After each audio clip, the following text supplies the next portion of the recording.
what would be considered violence, because of course we never think of somebody who's ill, who pinches, who pulls hair, who doesn't really understand what it is they're doing as being a violent behavior. And sometimes that's often what the issue is that a family member doesn't understand that it doesn't matter whether you're ill or not ill, the action is violent, the intent is not criminal. That's kind of what the difference is. They don't mean to hurt you. They do mean to hurt you just to stop you from doing whatever it is you're doing, but they're not doing it because it's out of some type of frustration. Something is preventing them from telling you in a decent way that I don't want you to do that, or I'm not comfortable, or that sort of stuff. So we put this kind of kit together as a beginning. One of the things that have come out in regards to the kit of what we needed was from discussions with other employees from across the province, we realized that another thing needs to be added to the toolkit, and that would be family expectations. That sometimes we force care, or we decide on certain care moments or ideas based on what the family wants and not based on what the actual resident needs or prefers themselves. Because family members forget that even if my mom can't speak or doesn't seem to be here, they're communicating with us in some way. And so they're trying to tell us, I don't want to change out of my pajamas today, but a family member may insist everybody has to, I want my mom out of her pajamas by 10 a.m. every morning. So I think that'll be one of the things we'll work on next, is sort of an orientation kit for family members so they have better expectations. So in the kit, the brochure for the public, just to kind of give them the diagnosis.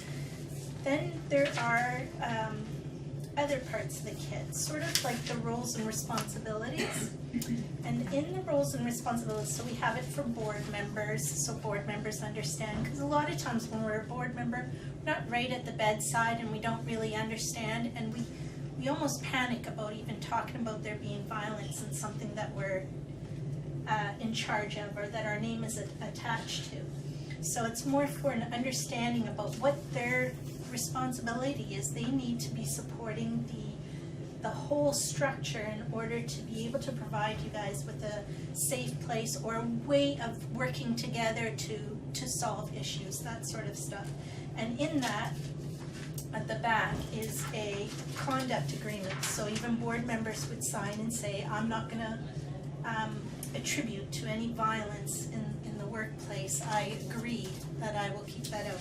So we have one for board members and management and workers, and then the residents or their sponsors. So if a resident couldn't sign it themselves, that they would have whoever their family member or sponsor is. And that again is a second layer of acknowledgement that, oh, not only now did I read and what my responsibilities are under this role, but I also agree that I'm going to be conscious about not bringing violence to the workplace or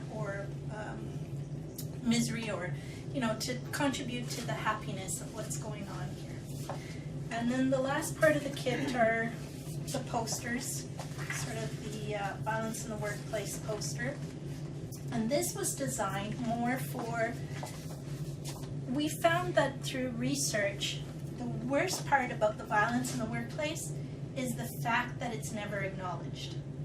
That I say to my coworker, Mr. Jones just smacked me really hard, and the response is, oh yeah, he smacked me yesterday, and just, it's part of the job, so just keep on going with it, and let's all just kind of sweep that under the rug and not deal with it. So the poster is about now acknowledging that these things are happening, that we put it down, and to follow the same kind of procedures you would for any other incident. So if you cut your finger on something that was protruding in the door, you would report that, and we would try to see, okay, how do we remove that protrusion so nobody else gets their finger cut, and to become more compassionate with each other, and to realize that even though we've been putting up with this for years, and we all have, and we're all at different levels within our careers, that we should be working to remove that from our workplace. We should really be trying to support one another and have some compassion. And it becomes hard if you don't feel like anything's being done.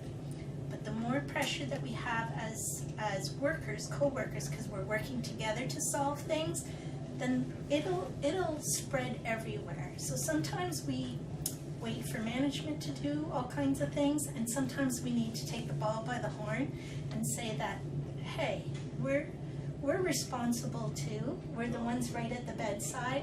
How can I support my co-workers in this, dealing with this, and what is our responsibility in trying to find a way around it, or to minimize us being exposed to this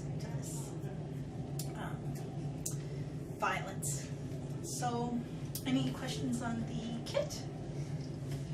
I know we only have 20 minutes or so, so we'll go through. So one of the things that came with the kit, as well, is, and I'm going to shoot myself if I've missed it. I don't see it here, the one that I had, oh here, it's set aside. So this is a Violence in the Workplace is Safety Talks. It's a series of safety talks that you can bring to your shift changes. It's meant for about a 5-minute talk, one a month kind of thing. We don't have to oversaturate ourselves with it. And it just goes through a series of questions and then sort of some discussion points in regards to it. So one of the first things, and this created a lot of controversy in my own office, and we're not even a nursing home, so I'm just going to tell you, was it started off right with the definition of violence. So I thought maybe we'd give that a go today and have a discussion amongst ourselves. I've done this in a couple of nursing homes, and it's been quite interesting to hear people's point of view. So, violence is any incident in which a person is threatened, abused, or assaulted, including all forms of physical, verbal, psychological, or sexual harassment, bullying, intimidation, threats, robbery, or other uninvited disruptive behaviors. Violence can be committed by residents, visitors, workers, and individuals who hold no relationship to the nursing home, its residents, or the workers. So that's just talking about a stranger coming in can also bring in violence. Many people believe this sort of violence is just part of the job. While some have medical conditions that may make it difficult for them to control the impulses or actions, everyone, regardless of the nature of their work, deserves a safe and healthy workplace. So, how does the definition of violence above, well, just spoken, fit with your previous understanding of what you would consider violence? I'll tell you what happened in our office. Everybody was really upset that somebody with an illness would be considered violent. That they had this view of Mrs. Smith, 95 years old, hair just perfect, and there's no way she could be, I would consider her violent. So my example was, okay, well, let's take it out of the nursing home into society. So the man who was on the Greyhound bus, who took a machete to somebody's head and took it off, was not violent because he was ill. He wasn't on his medications. Would you consider that to be true, or would you consider that to be a violent act? So what makes it different whether somebody whose faculties are all there pinched you and bruised you, or somebody whose faculties weren't necessarily all there, pinched and bruised you? The result is the same. Still violence, it's just not The intent isn't right. So that was some of the discussions we had, which then led into, well, why do we insist on continuing? If somebody is pinching us, they must be telling us something. So where do we draw the line, or how do we deal with this sort of person that is either verbally abusive or physically abusive? What is it we're not listening to or understanding? It's hard to know with some of the residents because they can't tell you. Right. They can't verbally explain what it is that they want to do. I had one nurse tell me that she didn't like going, she explained they had a difficult resident. And this resident, all of a sudden, while they were explaining it to me, to me, it dawned on me that for this resident, it was about dignity. It was like she was severe dementia, but would come in and out of it. So she'd be really sweet as pie, and then it would seem like she would just start kicking, punching, whatever she could do, hurting whoever was taking her, like out of the blue. You were just helping her with her pants, and next thing you know, you're getting kicked in the face or you're getting punched. So as we discussed it, we discovered that the one thing that was in common with this was that she was in some degree of undressedness. And there's certain things that stay with you your whole life. And dignity or the shame of being naked in front of a total stranger would be one that no matter where your mental state was, you weren't going to be okay with that. And so I said to her, okay, so where was the discussion? So to me it sounded like a dignity thing, because the last thing that they had done, they had kind of undressed her and then put her on the toilet and were standing in the bathroom with her, because you do that because it's a safety issue. So so from there she said, the nurse said, but I don't want to go home thinking I gave bad care. So the question back to her was, you gave bad care according to who? Was it your standards of care or the residents' standards of care? And that's one of the questions we have to ask. We have to have that kind of balance of, there are life and death situations, you know, the skin starts to break down and they'll have sores and that kind. We can't allow that. We can't allow that to happen to somebody, but for those things, we need to really look at their rhythms and when they're best approachable, that sort of stuff, and kind of work around that. But and other things, like if today's the day I don't want to get out of my pajamas, is that a life and death situation compared to how happy that person is that they got to stay in their pajamas? That's one day you're not undressing me and dressing me up again, or you're not. So we have to kind of, I think, really start to balance what are we doing because it's a task on our list, and what are we doing because it's something the resident would really like or dislike, or and how. Well, if they're soiled, are they going to get upset because we're taking them because they're soiled and putting pajamas back on them, or? You have to ask them. Each Yeah. one is different, right? And soil breaks down the skin. That becomes a dangerous situation that they're in and that you need to address. And there has to be too, we are really bad at, and it has to do with the way things have changed in the nursing home as well. We had 90% used to be independent and could do things for themselves, and you know, a very small percentage was cognitive. We've really switched that around, right? There's such a small percentage that can do things for themselves and a large percentage that can't, which means that in our day, we get through it much quicker, where it's a task type situation. Lunch is at 8, or breakfast is at 8, lunch is at noon, snack at 3, bath at such and such time. And we have to understand that that person may have never even gotten up till 11 o'clock in their entire life. And now we've gotten them up at 8 a.m. or we're putting them to bed at 10 p.m. And so we're slowly switching to a type of resident set kind of schedule. And those are the things that we're struggling with, because we have these time constraint things, and then we have the respect thing for the resident and what their needs are, and how we're going to get through to achieve that. Yeah, but if everybody wants up at 10, you can't do it. No, but I doubt that's going to happen. Do you really think everybody's going to want to get up at 10? Well, around that area. Yeah. So, but it seems like other nursing. I don't know if you guys are on satellite dinners or not, but I know other nursing homes are getting everybody up by 8 o'clock in the morning to feed them. So there's those issues. So it can be done if they want it to be done, because there are different variables on what people can do for themselves. And we have to really start clocking those things and allow them to do some of those things to themselves, for themselves, and feel a little more independent in that way. Some residents just Like, I mean, like you said, they're coming in later, they're coming with more health problems, dementia, whatever. And I mean, my God, all of a sudden, they've gotta have places that's private to them, and we've gotta wash them. You know, to them, it's like, what are you trying to do?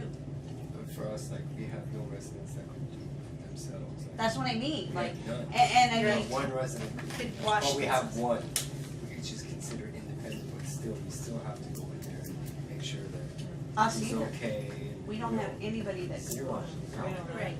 But it's, to them, it's like, all of a sudden, you're invading my privacy. You know, back in the day, that would be molestation.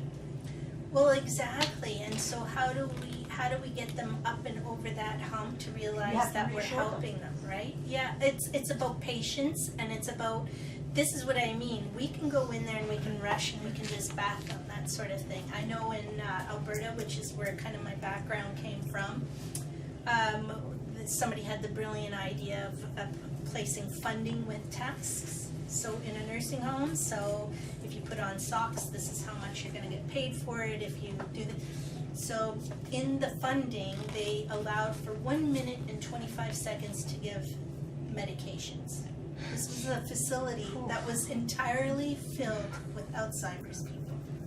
I don't A wanna minute pass and it 20, on you that couldn't even do that with a regular independent person, a minute and one. No, 25 cause you gotta seconds. talk, you gotta be personable. Exactly. So the same thing goes for the bathing thing.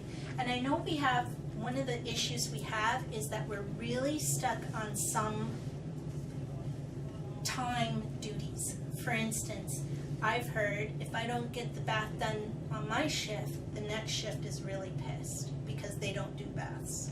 They do baths, but they have They their don't own do baths. ours. Yes, they don't get okay, involved in so our- you're getting, yeah, so you've got it kind of rolling it Yeah. around down kind of thing. And it's okay that the time schedule gets pushed. We can't force somebody to do something. If it's a wipe down, if it's a, you know, a thing, but it's a discussion with the family too. We can't make those decisions all on our own as well. They have to be involved in that. And maybe that's what it means that a family member comes in to help out because we're short. Who has family members who can do that and who can't do that in order to help wipe somebody down? You're not the only ones in charge. Like, there has to be a responsibility from the families as well, right? What other things do you think? Like, I mean, we can just, why don't we write some of this stuff, no pen. I will get some. We can talk about some of this stuff. I think it's, whoops. So what's the biggest struggle? Why don't we put on here what your biggest struggle is? Time, Time. Never staff, Time, short of staff. staff shortage. This is the ugliest color pen I have. Oh, I like it. Girly girls in the room. Staff shortage, time. Any other I big? think it's not staff shortage, but like patient care, like the ratio. The low? Ratio, okay, Okay. so this is more of the Workload? ratio. Yeah, those. So I like to just add that ratio. Staff versus but a lot of staff. number of residents. Is it really the number of residents, probably the type of residents, Yes. right? It's yeah. How heavy Versus they are. the type of resident. Okay, anything else? Difficult families. Difficult families? With high expectations. Demanding residents. Yes. Sometimes the residents have high expectations. Yes. I remember it used to be,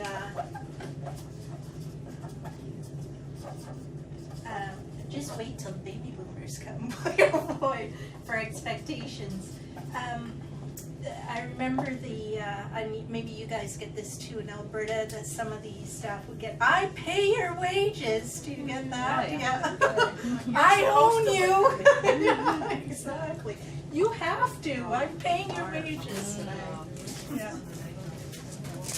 I know with family, sometimes when we get residents, they come in with the belief that their loved one is gonna get, I'm just off the top of my head, 24/7, 3.75 hours altogether. yes. And they don't think that it's on a 24-hour clock. So, oh no, my mom, my dad, my whoever is supposed to have one-on-one for 4 hours. Right. Number of hours of care. It's actually only 2.1. 3.1, yeah. I was just No, yeah, that's all right. Same thing, when we changed in Alberta, because we had advocated for more hours, which meant that we had to go public, but they didn't understand what that meant. They did think that that was 3.1 right at the bedside.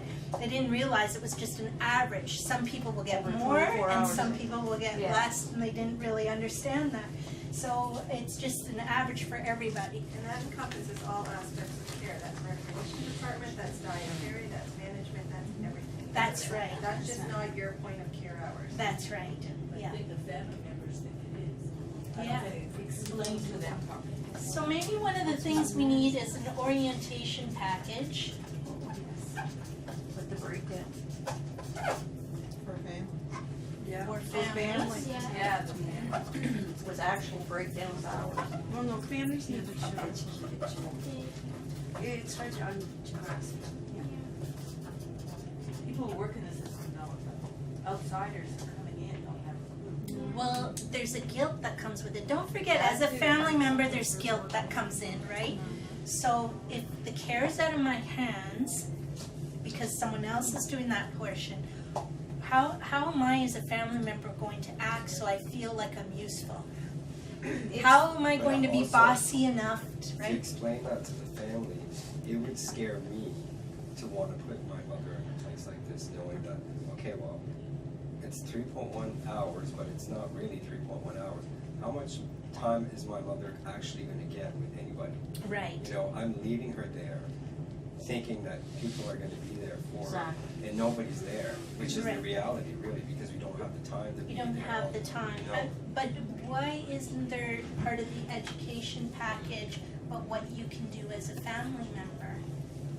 Or what people can do? I mean, there are other alternatives for family members. If you want somebody to read to somebody, why aren't you asking the local school to come in and have a student come in? As a family member, I would go to the school and say, do you have any volunteers to play cards with my mom or dad? I can't be here today. Why don't we give them some ideas of how they can bring in more of what they're looking for? Because the reality is the care has turned into physical care, medical care. It's no longer the kind of companionship care, which is why we've kind of also lost our viewpoint as a team, because we become task-oriented, right? So we feel good at the end of the day because we've been able to check off all these things, and we base on whether we've had a good day or a bad day based on, did I get everything my job requirements are supposed to do? We don't really get that check off about how many did I make happy today? How did I feel about, wasn't that a great conversation I had with Mrs. So-and-so today? Those are just gems somewheres that are sprinkled throughout when we can do it, but we've really gone away from that relationship building, and part of that is because of the way we're funded. Absolutely, and we've gone to this kind of military almost version of money comes in, it needs to be spent this way, and there's no flexibility about that. So we have to work within that system to say, and we have to create also a culture outside of the nursing homes to realize the reality of our nursing homes is this is now a long-term palliative care. We're not getting out. And as a family member, I have to deal with death now too. The minute that the person comes in here, I realize they're never coming out unless they're coming out because they've passed away. So that is, another reality of a family that doesn't understand. So what am I going to do for the last few years or couple of years of my loved one's life? I may be very demanding in what I need, because the reality is I need grief counseling or help with coming to terms that this loved one's life is going to be ending soon. And sometimes that's where the attitude comes from for your residents too. A I deep find though anger. sometimes that the way that it is that we're not allowed to give ourselves, like, to care for them as much as we were before, because, like, it's seen almost like if you call a resident dear, it's considered abuse now. But to me, that's just like, you know, how you doing, sweetie? Yeah, How's your day? yeah. That's the way I am with my And they'll put, But I it puts a can't be like smile that on their no more. face. It does, but I can't do that no more because it's abuse. You know, it's like, where do you draw the line? So now we gotta be cold and soldiers. No, I don't think so. That's not me, right? Unless you have a wanderer. Yeah, no. Yeah, I'm allowed out. So what do you think is the solution to that then? I don't know. Can we change that culture within our, like if you're feeling that this is, it's one thing to just put a thing, this is our policy, we're no longer gonna call anybody dear. That's a But- provincial standard that's come through. That's come through, okay, so then there has to be somewheres a feedback model in order to say, it's not working, and this is why it's not working, because the connections aren't happening. Here are the limits we're willing to do, because I have heard family members say, you know what, it's disconcerting when somebody calls somebody else their grandchild, or, you know, that, or a worker is calling their grandma their grandma, or something like that.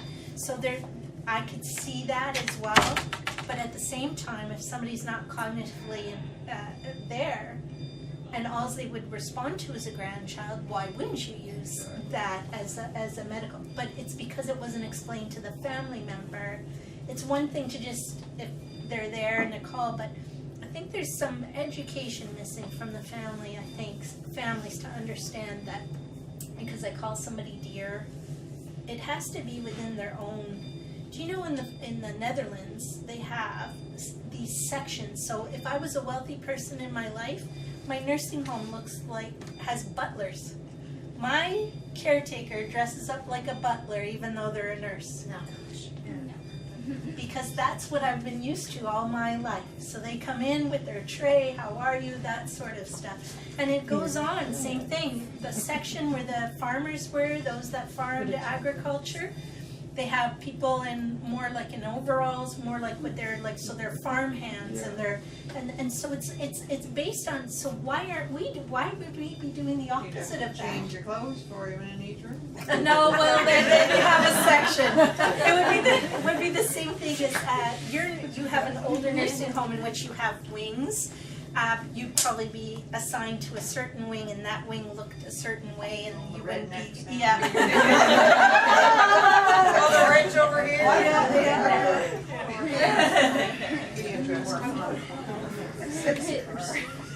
Now, one of the things I brought with me was, I don't know if you guys are familiar with the EFAP program. That's for you guys. Your employer pays for you to be able to call a number and they can help you on a variety of things. And I highly recommend when you have a really rough day and it just feels like you're down, that you call these guys. They're experts in helping you through things like bullyism. So whether you're the bully or you're being bullied, you can get help. Nobody knows you're making the phone calls. You can do them from home. Nothing's traced. Nothing goes back to your employer to say this person has been contacting us. But you have one of the hardest jobs, as far as I'm concerned, that exists right now in today's modern society. Not being able to have those connections with your residents like you want to. And not having, and we'll talk about not having empathy with each other. That's happened over time, and we have to change that around too. But empathy for each other and supporting each other as a team. This is a good alternative for now while we try and change that culture around within your facility to start supporting each other and what in your needs, that sort of stuff. So I have those, just in case anybody has to leave, and I'll so the EFAP program, everything, home life too, it doesn't have to be work life. So if you're at home and you have a child who's addicted to drugs and you don't know what to do, call the EFAP program. They'll help you through give you the advice. They can tell you who to contact locally here. They have contacts all over the place. So it's really helpful for both your family life and your work life. So I do suggest while it's being paid, take use of it. You can really use it, and don't I think we think because we're caregivers that we're super strong people and not human. And you guys are exposed to an awful lot of things. An awful lot of things, and you should be talking about it. It shouldn't be an internal struggle, thinking that everybody else seems to be coping fine, because they're not. They're just coping just like you are. Everybody's in the same boat. They may look like it on the exterior that they're doing just fine with whatever's happened, but they have a hard time. So we'll one of the things I would like to encourage you, and I brought some information on, is creating a team charter. So for your shift, creating some goals, some common goals, because I think we forget why we're here, and I think we forget that maybe we can improve on the way we're doing things or try. So I brought some information about team charters and what's important in them, and one of the things is defining everybody's role. So we forget, we just assume everybody knows what the LPN's role is, what the dietitian's role is, what maintenance's role is, and we just assume that they don't necessarily, or they do coincide with what we do. And it's better to define what the roles are, and those roles may change from shift to shift. Because an LPN on a night shift might not be doing the same thing as an LPN on a day shift or an afternoon shift. So it has to be done within the realms of your shift. And it should include everybody. But what are the kinds of goals? What is it you want to achieve? So do we want that everybody is, and they need to be measurable as well. So sort of have like a motto as a team. What you're going to do if a team member is not holding their part. So it really defines what everybody's strengths and weaknesses are, what their role is on that day shift. Okay, so I'm in charge of this, you're in charge of that. We're going to do, work as a team, and when you're short, this is what happens. When you're short, you have to come over here and tell us, and we'll respect the fact and we'll come and help you out, that sort of thing. But I think we're missing out on that because we started, again, almost an independent, the call bell goes and we just go and do it, and or a certain task needs to be done, we need to do it, and then we forget why somebody is asking us to do something. So if an LPN comes up and goes, hey, can you do meds, or I hear the call bell for so-and-so, and you've just come back from cleaning, I don't know, somebody had an accident, and you've just cleaned, you just got to the desk, and the others were there before, but you ended up with eye contact and you're asked to do something, that starts to get perceived, well, what am I? What did I do? Why do I have to do it when these two are sitting around doing nothing? That's not what happened. Nobody did that on purpose. It was just the situation that arose at that time. That person didn't even know you were cleaning something or another. But if you had a team charter and the clear understandings of roles and responsibility, the other person that may be responsible for call bells would get up and say, oh, I got that because I heard it, and I can. So if we can define sort of more of what you want to achieve as a team, what is it that your goal? Do you want people to be happy, clean, healthy? What is it that you want to achieve as a team? Do you want to be able to find resolutions for those hard residents? So if we can work through the easier residents quicker, that gives us time to gather and really talk about that one resident that's given us a hard time.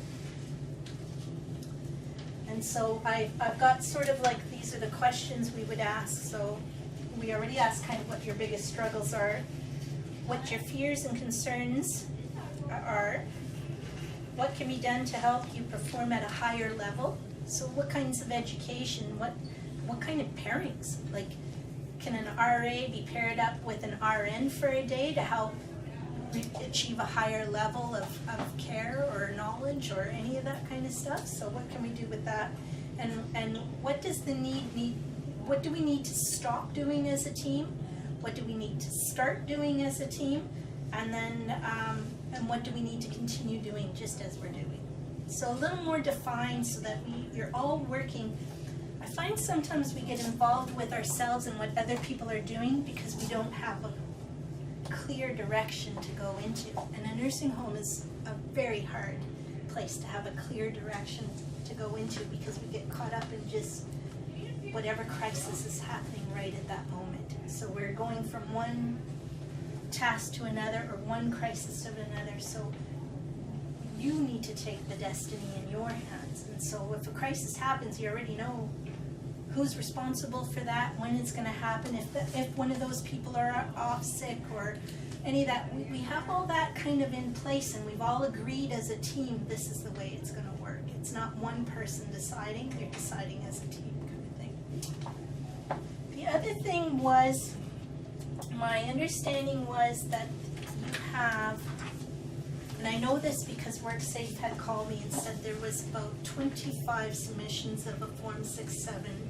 for a resident with verbal abuse due to, so I think you have a very severe case of one resident in particular, I think, in regards to verbal abuse, is that right? More info? You have more than one? Is that what you're saying? There's one that makes people cry quite often.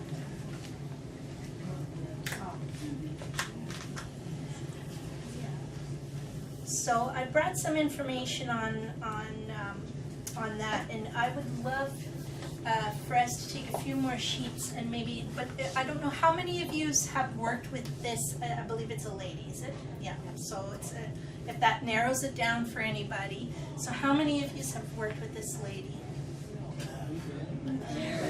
It's not a huge one, okay? And how many of you did okay with this lady? At times. Come see, comes up, okay. So let's see what we can do. I have an appointment.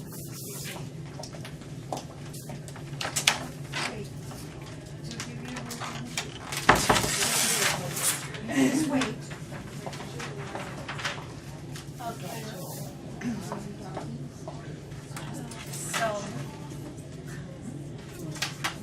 have we, know if there exists any mapping? Like, is it always the same time of day? Do we know? I think she has her. She has her mind, and so she's particularly mean. That's She has a personality disorder, so Right. she's got an illness. an illness, right? Okay. So then, is she more aggressive at some times of the day than she is at others? It's more situational, I think. More situational, okay. So is the situation more if she has to wait for you guys? Okay, so that's a big thing. Okay. Patience. Okay. So what can we do to then, if she's waiting on you to do something, is there something that she can be doing while we're waiting? Is she have functional body? Like, can Upper she- body. Upper body. So, to a point, okay. So what are some of the things, give me a situation in which she's impatient about. Getting up in the morning? Yeah, morning care. Morning care, okay. So if we dropped a bowl of water and a face cloth on our way through as we continued on, so she can start washing her own face, what would she think about that? No. You'd wear it. You'd wear it, okay. Yeah. Well, she goes into her own bathroom, does she not? No, I thought she. No. Breakfast is served at 8 o'clock in the morning. When she comes down late, she's usually quite upset that everyone else is there eating and she's not there. Okay, and so what would be the reason not to put her down there first? To avoid I'm this? assuming they're busy. But are they upset about not being there at 8 o'clock? I think that every RA and every nursing staff in this place, in my opinion, okay, is trying their very, very best. I to guarantee accommodate. you they You are doing cannot that. I accommodate. guarantee She you. needs two Yeah. staff members to get up, so like not always do you So you have two can staff accommodate. members to get to her right away before 8 o'clock. Right, So that's where like, that's what they tell us, like I'm only in housekeeping, but like they will tell us that when we have the issues, cause for us in the dining room, we get a lot of it once she's brought down Right. beforehand, so like because we'll now get she's the- upset, so Yes. you're gonna, So you're gonna we take get the brunt of what happens from it, Right. but we're told from the staff that it's because they need two, and sometimes it's harder to get two people necessarily to get to her before 8 o'clock to make sure she's down on time. It's Okay, not always the same stuff. We're Right. getting a lot of new new staff that, you know, they're not up to speed sometimes, they're, you know, and it's normal because they have to get accustomed to every wing, we're always Right. moving around. Yeah, So sometimes they'll be longer with a patient or a resident than another person, but you still don't got those two people going there all the time. I can see that being a problem. Yeah. So, so one of our problems, like one of the issues we need to get over as a nursing home is the 2 staff needed before 8 o'clock, right? And that's not always available. Now, what are some of the things that maybe she does like? So that Squirrels. Gives it away with Seriously. How do you bring one of those in? Well, no, they done a really good job. She has they've arranged for her to have a little feeding station at her window. So when she misbehaves and doesn't follow, do we remove those squirrels? We can't. They're wild. They're exotic. They're outside. So And there's you wouldn't arranged for them- dare, you could. Okay, but you could put a piece of cardboard over the window so she can't see them. Close the You doors. could.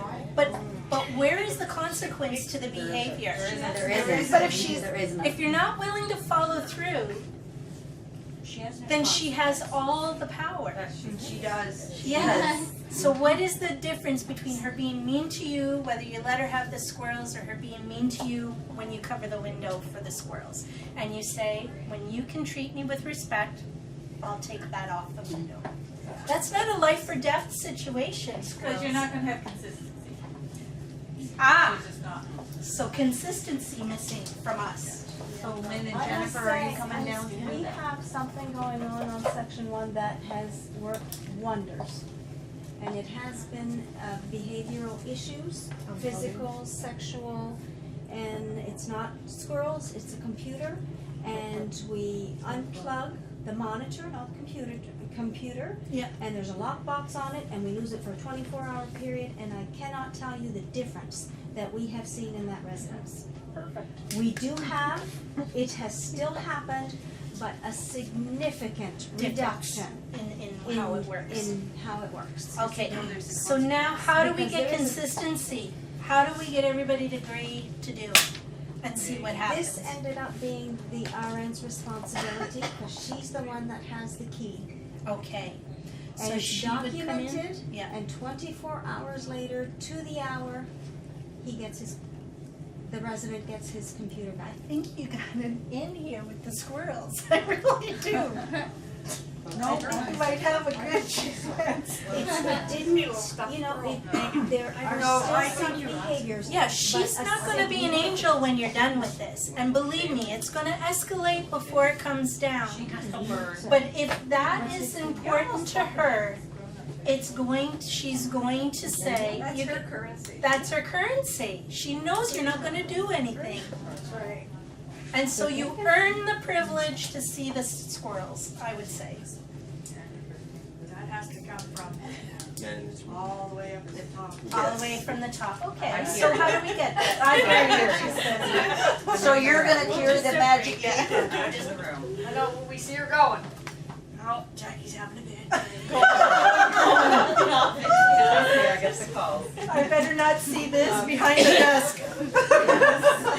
I would if I were you, then I'd run and hide. But I think there's something to be said, not that I wanna put the onus onto the RN, but I think it works better for Maria, because Maria's, her involvement with the other resident is more limited, where to put that on the care staff that have to go in day after day and look after Jackie, where the nurse can come in and out and she's not there, I think it needs to do up her care. Yeah. Yeah, and so that's a great idea. So we're gonna say, Nurses are gonna be furious with me. I'm not sure that how we'd ever do it, but it would be. but we can do several things. The idea is, let's put together all her likes and dislikes. Is she really religious? Nope. No. Oh my gosh. So that doesn't help with the what would Jesus do? She